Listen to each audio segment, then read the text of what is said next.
Un niño anunciado por un ángel, un hombre con fuerza sobrehumana, pero con un destino marcado por la traición.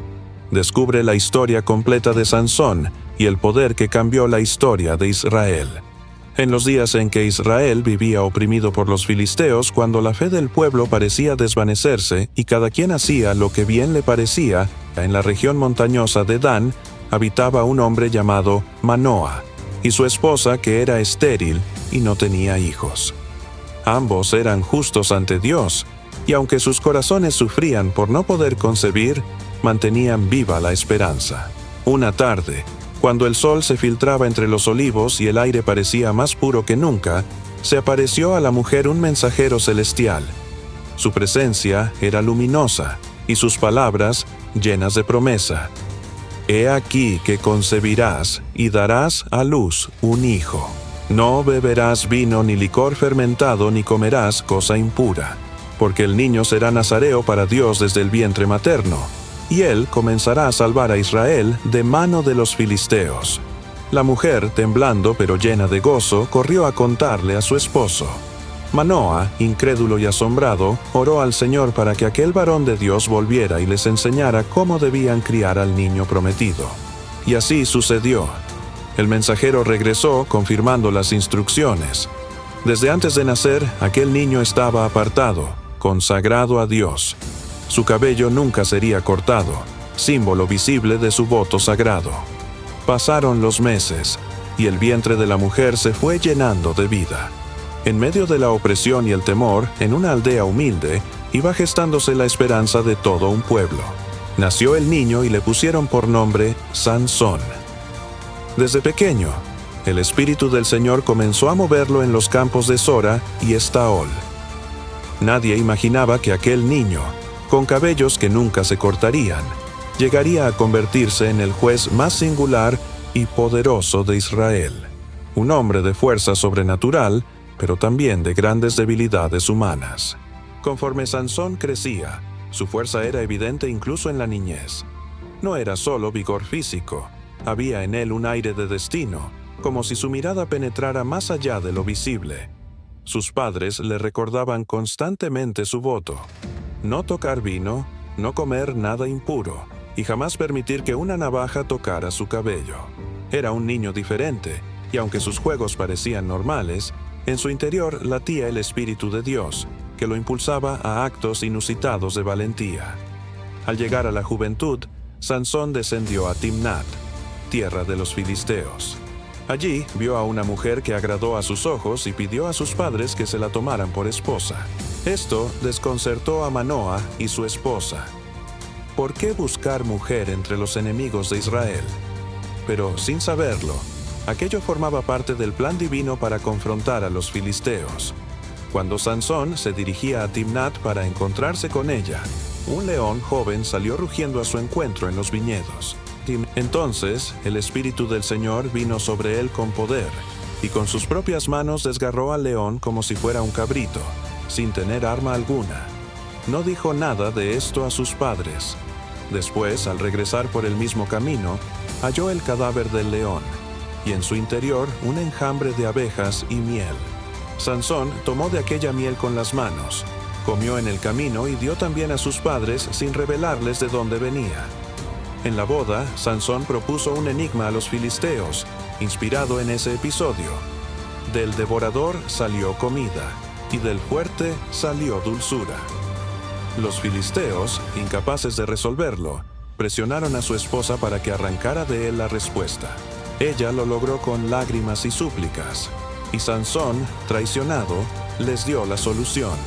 Lleno de ira, el Espíritu de Dios lo impulsó y él mató a 30 hombres de Ascalón, tomando sus despojos para pagar la deuda del acertijo.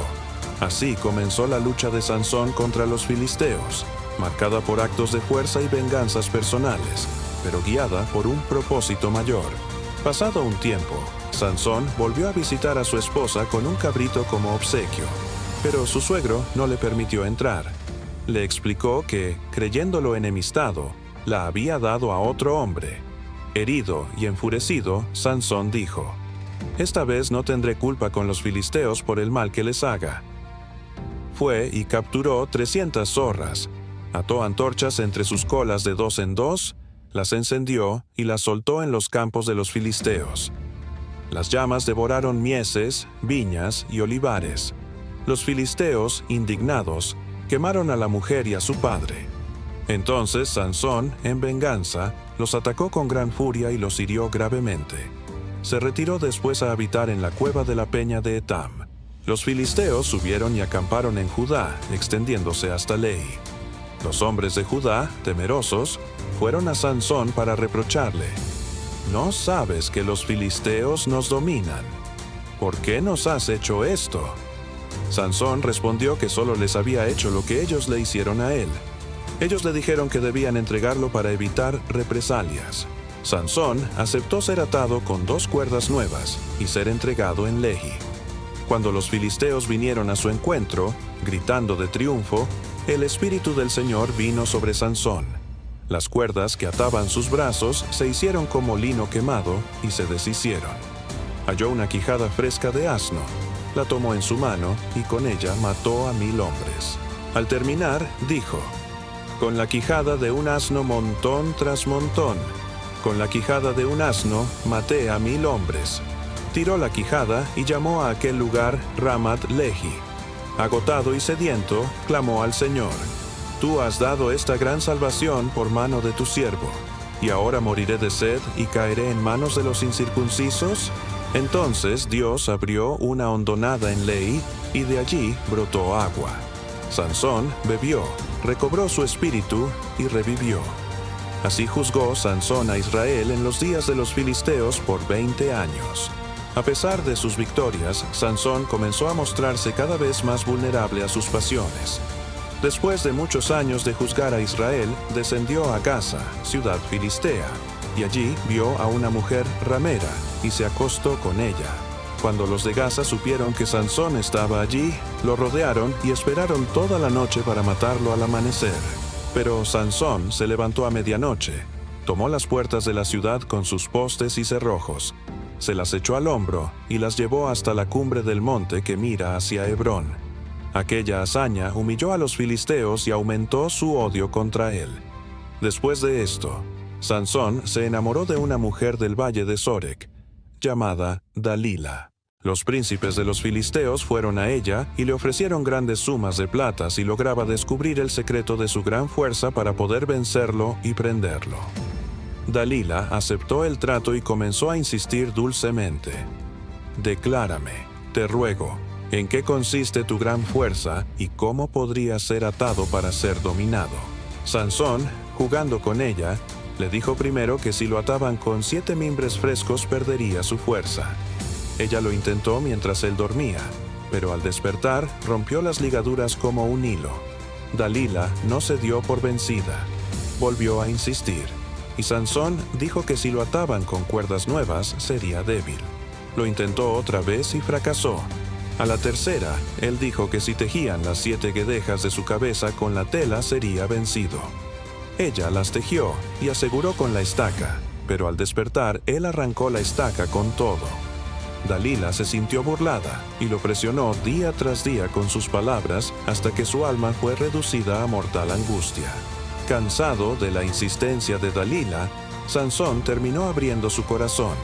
Le confesó: «Navaja no ha pasado sobre mi cabeza, porque soy nazareo de Dios desde el vientre de mi madre. Si fuere rapado, mi fuerza se apartará de mí y me debilitaré como cualquier otro hombre».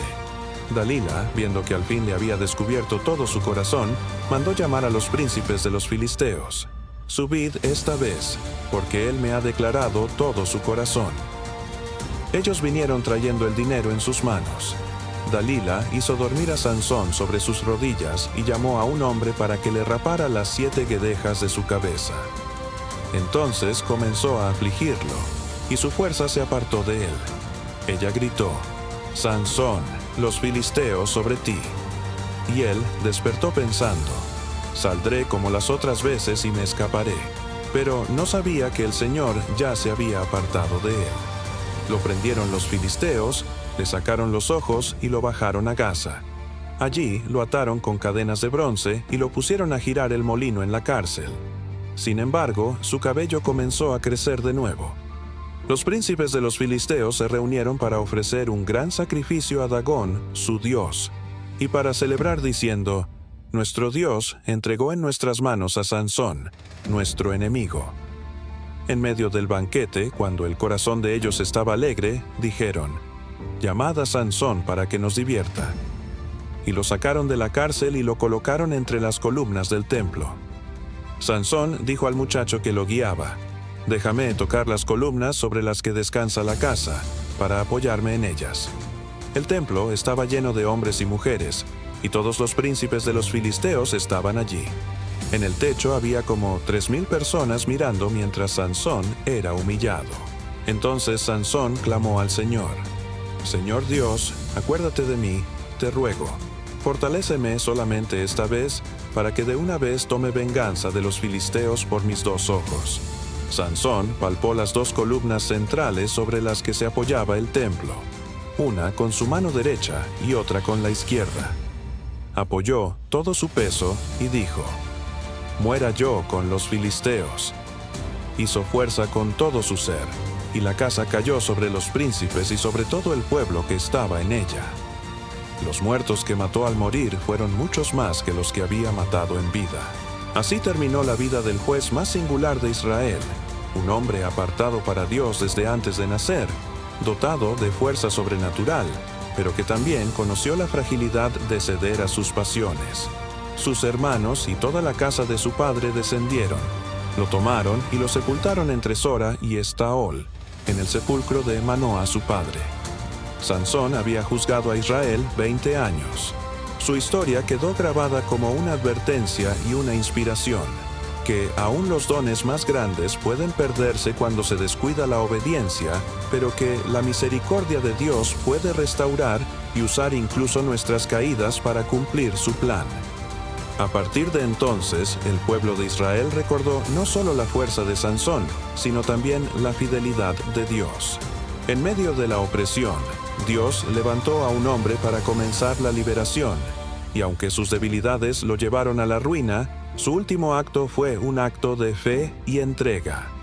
Esta es la herencia de Sansón, un relato de promesa, de poder, de pecado y de redención, que sigue hablando a cada corazón que lucha entre la fuerza y la debilidad, entre el llamado divino y las tentaciones humanas.